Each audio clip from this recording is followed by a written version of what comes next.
Punjabi radio USA ਸੁਣ ਰਹੇ ਸਾਰੇ ਸਰੋਤਿਆਂ ਨੂੰ ਤੇਗ ਪੰਨ ਦੀ ਸਤਿ ਸ਼੍ਰੀ ਅਕਾਲ ਪ੍ਰਵਾਨ ਹੋਵੇ। ਤੇ ਲਓ ਫਿਰ ਨਿਗਾਹ ਮਾਰਦੇ ਹਾਂ ਕੁਝ ਆਲੇ ਦੁਆਲੇ ਦੇ ਉੱਤੇ ਕੀ ਕੁਛ ਜਿਹੜਾ ਵਾਪਰ ਰਿਹਾ, ਵਾਪਰ ਸਕਦਾ। ਇੱਕ ਤਾਂ ਜਿਹੜੇ ਖੇਡ ਪ੍ਰੇਮੀ ਨੇ ਉਹਨਾਂ ਦੀਆਂ ਨਿਗਾਹਾਂ ਇਸ ਲੰਬੇ ਪੈਂਡੈਮਿਕ ਦੇ ਵਿੱਚੋਂ ਕੁਝ ਸਮੇਂ ਲਈ ਉਹਨਾਂ ਨੂੰ ਸਕੂਨ ਮਿਲਿਆ। ਜਿਹੜੀਆਂ ਓਲੰਪਿਕਸ ਖੇਡਾਂ ਸੀਗੀਆਂ ਉਸ ਮਾਮਲੇ ਦੇ ਉੱਤੇ ਉਹਨਾਂ ਨੇ ਉਹ ਖੇਡਾਂ ਵੇਖੀਆਂ। ਇਹ ਵੀ ਇਤਿਹਾਸ ਬਣ ਗਿਆ ਕਿ ਬਿਨਾਂ ਦਰਸ਼ਕਾਂ ਤੋਂ ਐਡਾ ਵੱਡਾ ਜਿਹੜਾ ਮੇਲਾ ਹੈ ਖੇਡਾਂ ਦਾ ਵਿਸ਼ਵ ਦਾ ਉਹ ਹੋ ਨਿਬੜਿਆ। ਖੈਰ ਇਹਨੂੰ ਸਫਲਤਾ ਦੇ ਨਾਲ ਕਰਵਾ ਦੇਣਾ ਕਰੋਨਾ ਕਾਲ ਦੇ ਵਿੱਚ ਇਹ ਬਹੁਤ ਵੱਡੀ ਉਪਲਬਧੀ ਜਿਹੜੀ ਉਹ ਕਹੀ ਜਾ ਸਕਦੀ ਹੈ। ਔਰ ਟੋਕੀਓ ਦੇ ਵਿੱਚ ਹੋਈਆਂ ਇਹ ਖੇਡਾਂ ਨੇ ਇਸ ਪੱਖੋਂ ਬਹੁਤ ਨਵੀਆਂ ਪੈੜਾਂ ਸਿਰਜੀਆਂ। ਬਾਕੀ ਸਾਰਾ ਕੁਝ ਜਿਹੜਾ ਉਹ ਸਾਈਡ ਦੇ ਉੱਤੇ ਤੁਸੀਂ ਸੋਚ ਸਕਦੇ ਹੋ ਕਿ ਕਿੱਡੇ ਵੱਡੇ ਇੰਤਜ਼ਾਮ ਉਹਨਾਂ ਨੇ ਇਸ ਕਰੋਨਾ ਕਾਲ ਦੇ ਵਿੱਚ ਇਹਨਾਂ ਖੇਡਾਂ ਨੂੰ ਕਰਵਾਉਣ ਦੇ ਵਾਸਤੇ ਕੀਤੇ ਹੋਣਗੇ। ਬਿਨਾਂ ਕਿਸੇ ਸ਼ੱਕ ਦੇ ਕਰੋਨਾ ਦੀ ਵਜ੍ਹਾ ਕਰਕੇ ਕਈ ਦਿਮਾਗੀ ਤੌਰ ਦੇ ਉੱਤੇ ਮੁਸ਼ਕਲਾਂ ਦਾ ਸਾਹਮਣਾ ਕਰ ਰਹੇ ਬਹੁਤ ਸਾਰੇ ਲੋਕਾਂ ਨੂੰ ਇਹਨਾਂ ਖੇਡਾਂ ਨੇ ਸਕੂਨ ਦਿੱਤਾ ਹੋਊਗਾ। ਕੌਣ ਕਿਹੜਾ ਮੁਲਕ ਕਿਸ ਨੰਬਰ ਦੇ ਉੱਤੇ ਰਿਹਾ ਉਹਦੀ ਬਹਿਸ ਜਿਹੜੀ ਉਹ ਸਾਈਡ ਦੇ ਉੱਤੇ ਛੱਡ ਕੇ ਟੋਕੀਓ ਜਿਹੜਾ ਹੈ ਉਹਨਾਂ ਜਾਪਾਨ ਦੀ ਤਾਰੀਫ ਜਿਹੜੀ ਆ ਉਸ ਮੁਲਕ ਦੀ ਕੀਤੀ ਜਾਣੀ ਚਾਹੀਦੀ ਆ ਕਿ ਉਹਨੇ ਇਹ ਖੇਡਾਂ ਕਰਵਾਈਆਂ, ਸਫਲਤਾ ਦੇ ਨਾਲ ਜਿਹੜੀਆਂ ਉਹ ਕਰਵਾਈਆਂ। ਅਗਲੀਆਂ ਖੇਡਾਂ ਜਿਹੜੀਆਂ ਨੇ ਉਹ ਪੈਰਿਸ ਦੇ ਵਿੱਚ ਹੋਣਗੀਆਂ ਔਰ ਪੈਰਿਸ ਦੇ ਵਿੱਚ ਮੁੜ ਕੇ ਫਿਰ ਇਹ ਖਿਡਾਰੀ ਮਿਲਣਗੇ ਔਰ ਉੱਥੇ ਆਪਣੇ ਜੌਹਰ ਦਿਖਾਉਣਗੇ। ਔਰ ਇਸ ਚੀਜ਼ ਦੀ ਪੂਰੀ ਉਮੀਦ ਕੀਤੀ ਜਾਣੀ ਚਾਹੀਦੀ ਆ ਕਿ ਜਦੋਂ ਇਹ ਖੇਡਾਂ ਪੈਰਿਸ ਦੇ ਵਿੱਚ ਹੋਣਗੀਆਂ ਤੇ ਉਦੋਂ ਸਾਰਾ ਕੁਝ ਦੁਨੀਆ ਦੇ ਵਿੱਚ ਜਿਹੜਾ ਉਹ ਠੀਕ ਹੋ ਜਾਊਗਾ। ਘੱਟੋ ਘੱਟ ਇਸ ਕਰੋਨਾ ਵਰਗੀ ਮਹਾਮਾਰੀ ਜਿਹੜੀ ਆ ਉਹਦੇ ਤੋਂ ਉਸ ਵੇਲੇ ਖਹਿੜਾ ਛੁੱਟ ਜਾਊਗਾ। ਜੇ ਮੋਟੇ ਜਿਹੇ ਅੱਖਰਾਂ ਦੇ ਵਿੱਚ ਨਿਗਾਹ ਮਾਰਨੀ ਹੋਵੇ ਤਾਂ ਅਮਰੀਕਾ ਰੈਂਕਿੰਗ ਮੁਤਾਬਕ ਪਹਿਲੇ ਨੰਬਰ ਦੇ ਉੱਤੇ ਰਿਹਾ। 39 ਗੋਲਡ, 41 ਸਿਲਵਰ ਅਤੇ ਬ੍ਰੌਂਜ਼ 83 ਉਹਦੇ ਕੋਲੇ ਆਏ। 113 ਟੋਟਲ ਉਹਦੇ ਕੋਲੇ ਮੈਡਲ ਨੇ। ਉਹਦੀ ਬਾਦਸ਼ਾਹਤ ਜਿਹੜੀ ਉਹ ਬਰਕਰਾਰ ਰਹੀ। ਚਾਈਨਾ ਦੂਜੇ ਨੰਬਰ ਦੇ ਉੱਤੇ ਹੈ 38 ਗੋਲਡ ਦੇ ਨਾਲ, 32 ਸਿਲਵਰ ਦੇ ਨਾਲ ਅਤੇ 18 ਬ੍ਰੌਂਜ਼ ਦੇ ਨਾਲ। 88 ਉਹਦੇ ਕੋਲੇ ਕੁੱਲ ਜਿਹੜੇ ਉਹ ਮੈਡਲ ਨੇ। ਜਾਪਾਨ ਜਿਹੜਾ ਮੇਜ਼ਬਾਨ ਸੀ ਇਹਨਾਂ ਖੇਡਾਂ ਦਾ ਉਹ ਰੱਖ ਮੁਲਕ ਹੈ। 27 ਗੋਲਡ, 14 ਸਿਲਵਰ ਅਤੇ 17 ਬ੍ਰੌਂਜ਼ ਲੈ ਕੇ 58 ਟੋਟਲ ਉਹਨੇ ਮੈਡਲ ਜਿਹੜੇ ਸੀ ਉਹ ਹਾਸਲ ਕੀਤੇ। ਗ੍ਰੇਟ ਬ੍ਰਿਟੇਨ 22 ਗੋਲਡ, 21 ਸਿਲਵਰ ਅਤੇ 22 ਬ੍ਰੌਂਜ਼ ਉਹਨੇ ਲੈ ਕੇ ਚੌਥਾ ਸਥਾਨ ਜਿਹੜਾ ਸੀ ਉਹ ਹਾਸਲ ਕੀਤਾ। ਭਾਰਤ ਦਾ ਇਹਦੇ ਵਿੱਚ 48ਵਾਂ ਨੰਬਰ ਰਿਹਾ। ਨਾ 10ਵੀਂ ਸੂਚੀ, ਨਾ 20ਵੀਂ 'ਚ, ਨਾ 30ਵੀਂ 'ਚ, ਨਾ 40ਵੀਂ 'ਚ, ਮਤਲਬ ਕਿ 40ਵੀਂ ਦੇ ਅਖੀਰ ਦੇ ਵਿੱਚ ਜਿਹੜਾ ਉਹ ਆ ਗਿਆ। ਸਭ ਤੋਂ ਵੱਧ ਹਵਨ ਪੂਜਾ ਅਤੇ ਦੂਜੇ ਪਾਠ ਜਿਹੜੇ ਉਹ ਇੱਥੇ ਕੀਤੇ ਜਾਂਦੇ ਆ। ਜਦੋਂ ਖੇਡਣਾ ਹੁੰਦਾ ਸੀ ਤੇ ਬੜੇ ਦਿਖਾਉਂਦੇ ਸੀਗੇ ਅਤੇ ਇਸ ਜਗ੍ਹਾ ਦੇ ਉੱਤੇ ਆਹ ਧਾਰਮਿਕ ਪੂਜਾ ਕੀਤੀ ਜਾ ਰਹੀ ਆ, ਧਾਰਮਿਕ ਪੂਜਾ ਕੀਤੀ ਜਾ ਰਹੀ ਹੈ। 33 ਕਰੋੜ ਦੇਵੀ ਦੇਵਤਿਆਂ ਦਾ ਮੁਲਕ ਹੈ। ਪਰ ਜਦੋਂ ਮੈਡਲਾਂ ਦੀ ਗੱਲ ਆਉਂਦੀ ਹੈ ਅਤੇ ਉਹ ਸਭ ਨੂੰ ਪਤਾ ਹੀ ਕਿੱਥੇ ਖੜ੍ਹੇ ਆ। ਜੋ ਵੀ ਹੋਵੇ ਉਹ ਗੱਲਾਂ ਸਾਈਡ ਦੇ ਉੱਤੇ ਰੱਖ ਕੇ ਜੋ ਇੱਕ ਵੱਡੀ ਉਮੀਦ ਇਸ ਵਾਰੀ ਹਾਕੀ ਖਿਡਾਰੀਆਂ ਨੇ ਬਣਾਈ ਆ, ਹਾਕੀ ਦੇ ਵਿੱਚ ਖੇਡਣ ਵਾਲੇ ਮੁੰਡੇ ਕੁੜੀਆਂ ਨੇ, ਉਹਨੂੰ ਭੁੱਲਿਆ ਨਹੀਂ ਜਾ ਸਕਦਾ। ਉਹ ਬਹੁਤ ਇਤਿਹਾਸਕ ਜਿਹੜੇ ਉਹ ਪਲ ਰਹੇ ਨੇ ਔਰ ਇਸ ਗੱਲ ਦੀ ਉਮੀਦ ਕੀਤੀ ਜਾਣੀ ਚਾਹੀਦੀ ਆ ਕਿ ਇਹਨਾਂ ਇਤਿਹਾਸਕ ਪਲਾਂ ਨੂੰ ਬਰਕਰਾਰ ਰੱਖਦਿਆਂ ਹੋਇਆਂ ਭਾਰਤੀ ਹਾਕੀ ਜਿਹੜੀ ਹੈ ਉਹ ਅੱਗੇ ਵਧੂਗੀ ਅਤੇ ਉਹਦੇ ਉਹ ਸੁਨਹਿਰੇ ਦਿਨ ਪਰਤਣਗੇ ਜਦੋਂ ਬਲਬੀਰ ਸਿੰਘ ਜੂਨੀਅਰ ਹੋਰਾਂ ਵਰਗਿਆਂ ਦਾ ਅੱਜ ਵੀ ਰਿਕਾਰਡ ਜਿਹੜਾ ਉਹ ਟੁੱਟ ਨਹੀਂ ਸਕਿਆ ਕਿ ਓਲੰਪਿਕ ਫਾਈਨਲ ਦੇ ਵਿੱਚ 5 ਗੋਲ ਉਹਨਾਂ ਨੇ ਕੀਤੇ ਸਨ। ਇਹ ਲੋਕ ਯਾਦ ਰੱਖੇ ਜਾਣਗੇ। ਇਹਨਾਂ ਲੋਕਾਂ ਨੂੰ ਪ੍ਰੇਰਨਾ ਸਰੋਤ ਬਣਾ ਕੇ ਨਵੇਂ ਮੁੰਡੇ ਕੁੜੀਆਂ ਜਿਹੜੇ ਉਹ ਅੱਗੇ ਤੁਰਨਗੇ। ਸਿਆਸਤ ਆਪਣੀ ਜਗ੍ਹਾ ਦੇ ਉੱਤੇ ਆ। ਖੇਡਾਂ ਨੂੰ ਪਿਆਰ ਕਰਨ ਵਾਲਿਓ, ਇਹ ਤੁਹਾਡੀ ਸਭ ਦੀ ਜਿਹੜੀ ਉਹ ਸਫਲਤਾ ਹੈ ਕਿ ਜੇ ਹਾਕੀ 'ਚ ਥੋੜ੍ਹੀ ਬਹੁਤੀ ਹਿਲ ਜੁਲ ਇਸ ਵੇਲੇ ਦਿਸੀ ਤਾਂ ਉਹਨੂੰ ਦੋਹੇ ਬਾਹਾਂ ਜਿਹੜੀਆਂ ਸੀਗੀਆਂ ਉਹ ਉਲਾਰ ਕੇ ਤੁਸੀਂ ਜੀ ਆਇਆਂ ਨੂੰ ਵੀ ਆਖਿਆ। ਬਿਜਲੀ ਦੇ ਕੇਂਦਰੀ ਅਪੀਲੀ ਟ੍ਰਿਬਿਊਨਲ ਨੇ ਵਿਦੇਸ਼ੀ ਕੋਲੇ ਦੇ ਮਾਮਲੇ ਦੇ ਵਿੱਚ ਪਾਵਰਕੌਮ ਨੂੰ ਨਵਾਂ ਝਟਕਾ ਦੇ ਦਿੱਤਾ ਔਰ ਪ੍ਰਾਈਵੇਟ ਥਰਮਲਾਂ ਨੂੰ ਕੁਝ 550 ਕਰੋੜ ਰੁਪਈਆ ਦੇਣ ਦੇ ਹੁਕਮ ਦੇ ਦਿੱਤੇ ਆ। ਅਧਿਕਾਰੀ ਇਸ ਫੈਸਲੇ ਦੀ ਹਵਾ ਬਾਹਰ ਨਹੀਂ ਕੱਢ ਰਹੇ ਕਿਉਂਕਿ ਚੋਣਾਂ ਆ ਗਈਆਂ ਉੱਤੇ ਪਹਿਲਾਂ ਹੀ ਪਾਵਰ ਪਰਚੇਜ਼ ਐਗਰੀਮੈਂਟ ਵਾਲਾ ਜਿਹੜਾ ਸਾਰਾ ਸਾਜੋ ਸਮਾਨ ਹੈ ਉਹ ਤਾਂ ਚਰਚਾ ਦੇ ਵਿੱਚ ਹੈ। ਪਿਛਲੀ ਗੱਠਜੋੜ ਦੀ ਸਰਕਾਰ 25 ਸਾਲਾਂ ਦੇ ਸਮਝੌਤੇ ਸੁਖਬੀਰ ਸਿੰਘ ਬਾਦਲ ਹੋਰਾਂ ਦੀ ਅਗਵਾਈ 'ਚ ਕਰ ਗਈ। ਮੌਜੂਦਾ ਸਰਕਾਰ ਜੀ ਦਾ 5ਵਾਂ ਸਾਲ ਸ਼ੁਰੂ ਹੋ ਗਿਆ, ਡੱਕਾ ਤੋੜ ਕੇ ਉਹਨੇ ਦੋਹਰਾ ਨਹੀਂ ਕੀਤਾ ਇਸ ਮਾਮਲੇ ਦੇ ਉੱਤੇ ਕਿਉਂਕਿ ਉਹਨੂੰ ਲੱਗਿਆ ਠੀਕ ਹੈ ਜਿਸ ਤਰੀਕੇ ਨਾਲ ਚੱਲਦਾ ਕੰਪਨੀਆਂ ਦਿੰਦੀਆਂ ਨੇ, ਚੁੱਪ ਕਰਕੇ ਮਲਾਈ ਖਾਓ, ਲੋਕਾਂ ਨੂੰ ਮਰਨ ਦਿਓ। ਇਹ ਸਾਰਾ ਕੁਝ ਉਹਦਾ ਹੀ ਨਤੀਜਾ ਹੈ ਜਿਹੜਾ ਕਿ ਅਜੇ ਹੋਰ ਪੰਜਾਬੀਆਂ ਨੂੰ ਭੁਗਤਣਾ ਪੈਣਾ। ਪਾਵਰਕੌਮ ਨੂੰ ਇਹ ਦੂਜਾ ਵੱਡਾ ਝਟਕਾ। ਪਹਿਲਾਂ ਸੁਪਰੀਮ ਕੋਰਟ ਨੇ ਪਾਵਰਕੌਮ ਨੂੰ ਕੋਲ ਵਾਸ਼ ਵਾਲੇ ਮਾਮਲੇ ਜੁੜੇ ਮਾਮਲਿਆਂ ਦੇ ਵਿੱਚ 3400 ਕਰੋੜ ਰੁਪਏ ਪ੍ਰਾਈਵੇਟ ਥਰਮਲਾਂ ਨੂੰ ਦੇਣ ਦੀ ਹਦਾਇਤ ਕੀਤੀ ਸੀ। ਇਹ ਇੱਕ ਬੜੀ ਵੱਡੀ ਗੇਮ ਖੇਡੀ ਜਾ ਰਹੀ ਹੈ ਪੰਜਾਬੀਆਂ ਦੇ ਨਾਲ। ਇਹ ਜਿਹੜੀਆਂ ਕੰਪਨੀਆਂ ਨੇ ਇਹਨਾਂ ਦੀ ਪਿੱਠ ਦੇ ਉੱਤੇ ਰਾਜਸੀ ਲੋਕ ਨੇ ਜਿਨ੍ਹਾਂ ਨੇ ਸਮਝੌਤੇ ਕਰਾਏ ਉਹ ਵੀ, ਤੇ ਜਿਹੜੇ ਹੁਣ ਮੌਜੂਦਾ ਚਲਾ ਰਹੇ ਨੇ ਉਹ ਉਹਨਾਂ ਨੂੰ ਚੁੱਪ ਕਰਕੇ ਚੂੰਡੀਏ ਵੜਦੇ ਆ, ਫਲਾਂ ਕੰਮ ਤੁਸੀਂ ਅਦਾਲਤ 'ਚ ਲੈ ਜਾਓ। ਜਦੋਂ ਉੱਥੇ ਲੈ ਜਾਂਦੇ ਆ ਤੇ ਇਹਨਾਂ ਦੀ ਜਿਹੜੇ ਚਿੱਟੇ ਹਾਥੀਆਂ ਦੀ ਫੌਜ ਖੜੀ ਆ ਉਹ ਕਿਸੇ ਤਣ ਪੱਤਣ ਨਹੀਂ ਗੱਲ ਲੱਗਣ ਦੀ, ਉਹ ਕੇਸ ਹਾਰ ਜਾਂਦੀ ਆ, ਕੰਪਨੀਆਂ ਪੈਸੇ ਬਣਾ ਜਾਂਦੀਆਂ ਨੇ। 550 ਕਰੋੜ ਰੁਪਈਆ ਹੋਰ ਕੰਪਨੀਆਂ ਨੂੰ ਦੇਣਾ ਪਊਗਾ। ਚੇਅਰਮੈਨ ਕਹਿੰਦੇ ਆ ਕਿ ਸੁਪਰੀਮ ਕੋਰਟ ਦੇ ਵਿੱਚ ਇਹ ਮਾਮਲਾ ਲਿਜਾਵਾਂਗੇ, ਲੈ ਜਾਓ, ਲਿਜਾਣਾ ਵੀ ਚਾਹੀਦਾ, ਪਰ ਸੁਪਰੀਮ ਕੋਰਟ ਦੇ ਵਿੱਚ ਕੋਈ ਅਸਮਾਨ ਤੋਂ ਵਕੀਲ ਥੋੜ੍ਹੀ ਲਿਆਉਣੇ ਆ, ਤੁਸੀਂ ਤਾਂ ਉਹ ਚਿੱਟੇ ਹਾਥੀ ਲਿਜਾਣੇ ਨਾ ਉੱਥੇ ਜਿਹੜੇ ਇੱਥੇ ਪੰਜਾਬ ਦੇ ਵਿੱਚ ਬੰਨੇ ਆ। ਇੱਕ ਸਿੰਗਲ ਕੇਸ ਜਿਹੜਾ ਪੰਜਾਬ ਦਾ ਇਹਨਾਂ ਜਿੱਤ ਕੇ ਦਿੱਤਾ ਹੋਵੇ, ਕੋਈ ਇੱਦਾਂ ਦਾ ਜਿਹੜਾ ਉਹ ਨਹੀਂ ਹੈਗਾ। ਜਿਹੜੇ ਆਮ ਆਦਮੀ ਪਾਰਟੀ ਦੇ ਆਗੂ ਨੇ ਭਗਵੰਤ ਮਾਨ ਉਹਨੇ ਇਹ ਗੱਲ ਕਹੀ ਆ ਕਿ ਇਹ ਬੋਝ ਤਾਂ ਪੈਣਾ ਲੋਕਾਂ ਦੇ ਉੱਤੇ, ਕਿਉਂਕਿ ਬਿਨਾਂ ਇਹ ਸੋਚੇ ਸਮਝੇ 25 ਸਾਲ ਦੇ ਜਿਹੜੇ ਸਮਝੌਤੇ ਕਰ ਦਿੱਤੇ ਆ, ਜੇ ਅਜੇ ਵੀ ਇਹ ਤੁਰੰਤ ਰੱਦ ਨਹੀਂ ਹੁੰਦੇ ਤੇ ਪੰਜਾਬੀ ਮਾਰੇ ਜਾਣਗੇ। ਉਹਨਾਂ ਨੇ ਇਹ ਵੀ ਕਿਹਾ ਕਿ ਪਹਿਲੇ ਸਾਲ ਦੇ ਵਿੱਚ ਜੇ ਕਾਂਗਰਸ ਕਰਦੀ ਤੇ ਅੱਜ ਨੂੰ ਇਹਦਾ ਕੋਈ ਹੱਲ ਜਿਹੜਾ ਉਹ ਲੱਭਣਾ ਸੀ। ਹੱਲ ਕਿਉਂ ਲੱਭੇ? ਲੋਕ ਪਿਸਦੇ ਨੇ, ਲੋਕ ਮਰਦੇ ਨੇ, ਮਰੀ ਜਾਣ ਦਿਓ, ਪਿਸਣ ਦਿਓ। ਇਸ ਵੇਲੇ ਜਿਹੜੀ ਇੱਕ ਚਰਚਾ ਦੇ ਵਿੱਚ ਗੁਰਨਾਮ ਸਿੰਘ ਚੜੂਨੀ ਇਸ ਪੱਖੋਂ ਨੇ ਕਿ ਉਹ ਮੁੱਖ ਮੰਤਰੀ ਬਣਨ ਦੇ ਸੁਪਨੇ ਜਿਹੜੇ ਉਹ ਲੈ ਰਹੇ ਨੇ। ਸੁਪਨੇ ਲੈਣਾ ਕੁਝ ਵੀ ਗਲਤ ਨਹੀਂਗਾ, ਨਾ ਕਿਸੇ ਦੇ ਉੱਤੇ ਸੁਪਨੇ ਲੈਣ 'ਤੇ ਪਾਬੰਦੀ ਲਾਈ ਜਾ ਸਕਦੀ ਹੈ, ਨਾ ਕਿਸੇ ਦੇ ਚੋਣ ਲੜਨ ਦੇ ਉੱਤੇ ਪਾਬੰਦੀ ਲਾਈ ਜਾ ਸਕਦੀ ਹੈ। ਪਰ ਜਿਸ ਕਿਸਮ ਦੀਆਂ ਗੱਲਾਂ ਇਸ ਵੇਲੇ ਗੁਰਨਾਮ ਸਿੰਘ ਚੜੂਨੀ ਹੋਰੀ ਕਰ ਰਹੇ ਆ, ਉਹਦੀ ਪਿਛਲੀ ਜਿਹੜੀ ਕਹਾਣੀ ਆ, ਜਿਹੜੀ ਸਮੈਲ ਹੈ, ਉਹਨੂੰ ਦੇਖਣ ਦੀ ਜ਼ਰੂਰਤ ਹੈ। ਔਰ ਉਹ ਇਹ ਗੱਲ ਜਿਹੜੀ ਕਹਿ ਰਹੇ ਆ ਕਿ ਉਹਨਾਂ ਨੇ ਚੋਣਾਂ ਲੜਨੀਆਂ, ਜੇ ਸੰਯੁਕਤ ਮੋਰਚੇ ਨੇ ਉਹਨੂੰ ਲਾਂਭੇ ਕਰਨਾ ਤੇ ਕਰ ਦਿਓ। ਹਾਲਾਂਕਿ ਬਾਅਦ ਦੇ ਵਿੱਚ ਉਹ ਸਪਸ਼ਟੀਕਰਨ ਵੀ ਜਿਹੜਾ ਦਿੰਦੇ ਆ, ਉਹ ਇਹ ਵੀ ਕਹਿੰਦੇ ਆ ਕਿ ਉਹਨਾਂ ਨੇ 117 ਵਿਧਾਨ ਸਭਾ ਹਲਕਿਆਂ ਦੇ ਉੱਤੇ ਉਮੀਦਵਾਰ ਖੜੇ ਕਰਨੇ ਆ। ਕਰਨ, ਬੜੀ ਚੰਗੀ ਗੱਲ ਹੈ, ਕੁਝ ਵੀ ਉਹਦੇ ਵਿੱਚ ਗਲਤ ਨਹੀਂਗਾ। ਅੱਜ ਜਿਹੜਾ ਕਿਸਾਨ ਮੋਰਚਾ ਜਿੱਥੇ ਉਹ ਖੜਾ, ਖਾਸ ਤੌਰ ਦੇ ਉੱਤੇ ਮੌਜੂਦਾ ਜਿਹੜੀ ਕਿਸਾਨੀ ਸੰਸਦ ਚੱਲ ਰਹੀ ਹੈ, ਉਹ ਹੋ ਗਿਆ ਵਿਰੋਧੀ ਧਿਰਾਂ ਦਾ ਜਿੰਨਾ ਉਹਨੂੰ ਸਹਿਯੋਗ ਮਿਲਿਆ ਇਸ ਵੇਲੇ। ਇਹ ਚੀਜ਼ਾਂ ਬਹੁਤ ਪ੍ਰੈਸ਼ਰ ਬਣਾ ਰਹੀਆਂ ਨੇ ਕੇਂਦਰ ਦੀ ਸਰਕਾਰ ਦੇ ਉੱਤੇ, ਉਹਨੂੰ ਆਪਣੇ ਫੈਸਲਿਆਂ ਨੂੰ ਬਦਲਣਾ ਪੈਣਾ। ਇਹ ਜਿਹੜਾ ਪ੍ਰੈਸ਼ਰ ਹੋਰ ਬਣਾਉਣ ਦੀ ਜਗ੍ਹਾ ਦੇ ਉੱਤੇ ਇਹ ਕਿਤੇ ਨਾ ਕਿਤੇ ਉਹ ਪ੍ਰੈਸ਼ਰ ਰਿਲੀਜ਼ ਕਰਨ ਦੇ ਵਾਸਤੇ ਇਹ ਸਾਰਾ ਕੁਝ ਜਿਹੜਾ ਜੀ ਨਿਕਲ ਰਿਹਾ ਵੀ ਸਾਨੂੰ ਕਿਤੇ ਉਹ ਸਮਝੌਤੇ ਰੱਦ ਨਾ ਕਰਨੇ ਪੈ ਜਾਣ, ਕਿਉਂਕਿ ਉਹ ਕਾਰਪੋਰੇਟਾਂ ਦੇ ਕਹੇ 'ਤੇ ਕੀਤੇ ਆ, ਉਹ ਉਹਨਾਂ ਦੇ ਚਹੇਤੇ ਆ, ਉਹਨਾਂ ਨੂੰ ਕਰਨ ਨਹੀਂ ਦੇਣਗੇ। ਤੇ ਉਹਦਾ ਕੰਮ ਹੁਣ ਜਿਹੜਾ ਫਿਰ ਇਸ ਤਰੀਕੇ ਦੀਆਂ ਵੱਡੀਆਂ ਜਿਹੜੀਆਂ ਉਹ ਪਾ ਕੇ, ਚਾਹੇ ਬਲਬੀਰ ਸਿੰਘ ਰਾਜੇਵਾਲ ਦੇ ਪੋਸਟਰ ਲੱਗ ਜਾਣੇ ਮੁੱਖ ਮੰਤਰੀ ਦੇ, ਉਹਨਾਂ ਦਾ ਇਹ ਕਹਿਣਾ ਕਿ ਮੈਂ ਪੁਲਿਸ ਦੇ ਵਿੱਚ ਜਿਹੜੀ ਜੀ ਉਹ ਰਿਪੋਰਟ ਕਰੂੰਗਾ, ਪਹਿਲਾਂ ਵੀ ਉਡਾ ਦਿੱਤਾ ਗਿਆ ਜੀ, ਉਹ ਤਾਂ ਆਮ ਆਦਮੀ ਪਾਰਟੀ ਦੇ ਮੁੱਖ ਮੰਤਰੀ ਦੇ ਫੇਸ ਹੋਣਗੇ, ਉਹ ਉਡਾ ਕੇ ਜਿਹੜਾ ਉਹ ਦੇਖਿਆ ਗਿਆ, ਜਿਹੜਾ ਬੰਦਾ ਨਹੀਂ ਡੋਲਿਆ ਉਹ ਸਾਈਡ 'ਤੇ ਕਰਕੇ ਨਵਾਂ ਜਿਹੜਾ ਬੰਦਾ ਉਹ ਖੜਾ ਕਰ ਲਿਆ। ਗੁਰਨਾਮ ਸਿੰਘ ਚੜੂਨੀ ਹੋਰਾਂ ਨੂੰ ਥੋੜ੍ਹੀ ਜਿਹੀ ਪੇਸ਼ੈਂਸ ਤੋਂ ਕੰਮ ਲੈਣ ਦੀ ਲੋੜ ਹੈ। ਹਰਿਆਣੇ ਦੇ ਵਿੱਚ ਉਹਨਾਂ ਨੇ ਰਾਜਨੀਤੀ ਸ਼ੁਰੂ ਕੀਤੀ ਸੀ। ਹਰਿਆਣੇ ਦੇ ਵਿੱਚ ਰਾਜਨੀਤਿਕ ਖਿਲਾਫ ਪੈਦਾ ਹੋਊਗਾ 100%, ਜਿਸ ਤਰੀਕੇ ਦੇ ਨਾਲ ਇਹ ਕਿਸਾਨ ਅੰਦੋਲਨ ਚੱਲ ਰਿਹਾ। ਉੱਥੇ ਜੇ ਉਹਦੀ ਅੰਦਰ ਖਾਤੇ ਉਹ ਤਿਆਰੀ ਕਰਦੇ ਆ ਤਾਂ ਗੁਰਨਾਮ ਸਿੰਘ ਚੜੂਨੀ ਹੋਰੀ ਉੱਥੇ ਇੱਕ ਚੰਗੇ ਨੇਤਾ ਵਜੋਂ, ਵੱਡੇ ਨੇਤਾ ਵਜੋਂ ਉੱਭਰ ਸਕਦੇ ਆ, ਪਰ ਉਹਦੇ ਲਈ ਅਜੇ ਇੱਕ ਸਮਾਂ ਚਾਹੀਦਾ। ਜੇ ਅੱਜ ਇਹ ਜਮ੍ਹਾਂ ਘਟਾਓ ਜਿਹੜੇ ਹੋਣੇ ਸ਼ੁਰੂ ਹੋ ਗਏ ਤੇ ਬਿਨਾਂ ਕਿਸੇ ਸ਼ੱਕ ਦੇ ਇਹ ਕਿਸਾਨ ਅੰਦੋਲਨ ਨੂੰ ਢਾਹ ਲਾਉਣਗੇ।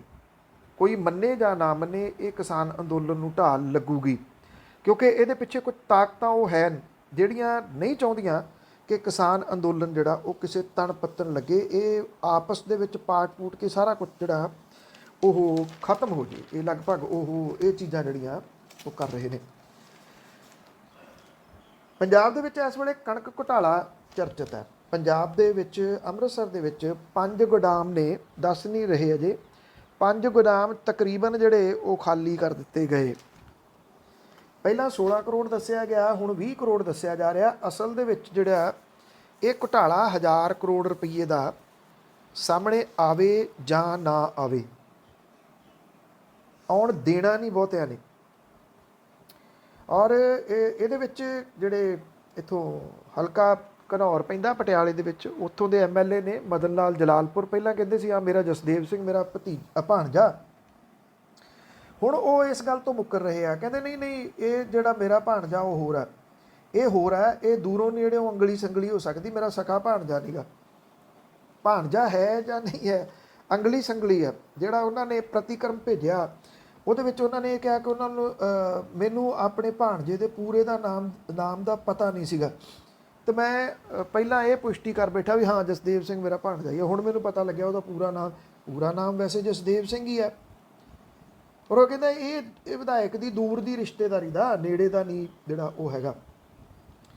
ਹੁਣ ਇਸ ਮਾਮਲੇ ਦੇ ਉੱਤੇ ਜਿਹੜਾ ਇੰਸਪੈਕਟਰ ਹੈ, ਕਿਉਂਕਿ ਜਿਹੜਾ ਕਾਨੂੰਨ ਹੈ ਉਹਦੇ ਮੁਤਾਬਕ ਇੱਕ ਇੰਸਪੈਕਟਰ ਦੇ ਹੇਠ ਇੱਕ ਗੋਦਾਮ ਹੁੰਦਾ।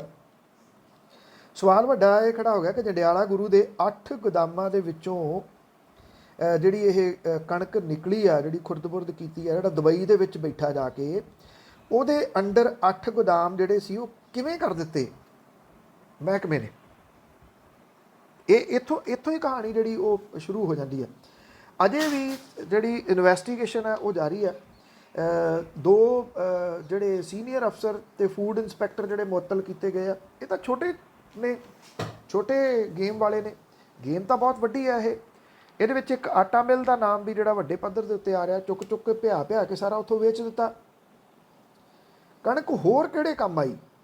ਜਿਹੜੀਆਂ ਕਿ 2 ਲੱਖ ਬੋਰੀਆਂ ਗੈਬ ਮਿਲੀਆਂ ਨੇ, ਉਹ ਕਣਕ ਕਿਹੜੇ ਕੰਮ ਆਈ? ਇਹ ਬੜਾ ਵੱਡਾ ਜਿਹੜਾ ਉਹ ਪੁਆਇੰਟ ਹੈ। ਹੁਣ ਪਤਾ ਨਹੀਂ ਇਸ ਮਸਲੇ ਦੇ ਉੱਤੇ ਕੀ ਕੁਝ ਜਿਹੜਾ ਹੋਊਗਾ। ਉੱਧਰ ਸੁਲਤਾਨਪੁਰ ਲੋਧੀ ਤੋਂ ਕੋਈ 24,000 ਦੇ ਕਰੀਬ ਕਣਕ ਦੀ ਬੋਰੀ ਜਿਹੜੀ ਉਹ ਗੈਬ ਪਾਈ ਗਈ ਹੈ। ਉੱਥੇ ਵੀ ਇਹ ਘੁਟਾਲਾ ਜਿਹੜਾ ਚੱਲ ਰਿਹਾ ਪੰਜਾਬ ਦੇ ਵਿੱਚ, ਮਤਲਬ ਕਿ ਘੁਟਾਲੇ ਹੀ ਚਫੇਰੇ ਜਿਹੜੇ ਉਹ ਹੋ ਰਹੇ ਆ। ਔਰ ਇਹਦੇ ਉੱਤੇ ਇਹਨੂੰ ਜਿਹੜਾ ਮਿੱਟੀ ਪਾਉਣ ਦੇ ਯਤਨ ਨੇ, ਜਾਂ ਕਿਸੇ ਤਰੀਕੇ ਦੇ ਨਾਲ ਮਿੱਟੀ ਪਾ ਕੇ ਇਹਨੂੰ ਜਿਹੜਾ ਦੱਸ ਦਿਓ, ਜਿਹੜਾ ਬੋਲੇ ਉਹਨੂੰ ਕਿਸੇ ਨਾ ਕਿਸੇ ਤਰੀਕੇ ਨਾਲ ਜਿਹੜਾ ਜੀ ਉਹ ਧਮਕਾਓ। ਔਰ ਬੜਾ ਪ੍ਰੈਸ਼ਰ ਜਿਹੜਾ ਇਸ ਪੱਖੋਂ ਵੀ ਪੂਰੇ ਥਰੂ ਆਊਟ ਵੀਕਐਂਡ ਦੇ ਉੱਤੇ ਪੈਂਦਾ ਰਿਹਾ ਕਿ ਤੁਸੀਂ ਕਿਉਂ ਬੋਲੇ ਇਸ ਮਾਮਲੇ ਦੇ ਉੱਤੇ, ਉਹ ਸਾਡਾ ਰਿਸ਼ਤੇਦਾਰ ਨਹੀਂਗਾ। ਇਹ ਕਹਿੰਦੇ ਸਪਸ਼ਟੀਕਰਨ ਭੇਜ ਦਿਓ। ਸਪਸ਼ਟੀਕਰਨ ਜਿਹੜਾ ਉਹ ਭੇਜ ਦਿੱਤਾ। ਸਪਸ਼ਟੀਕਰਨ ਬੜਾ ਗੋਲ-ਮੋਲ ਹੈ।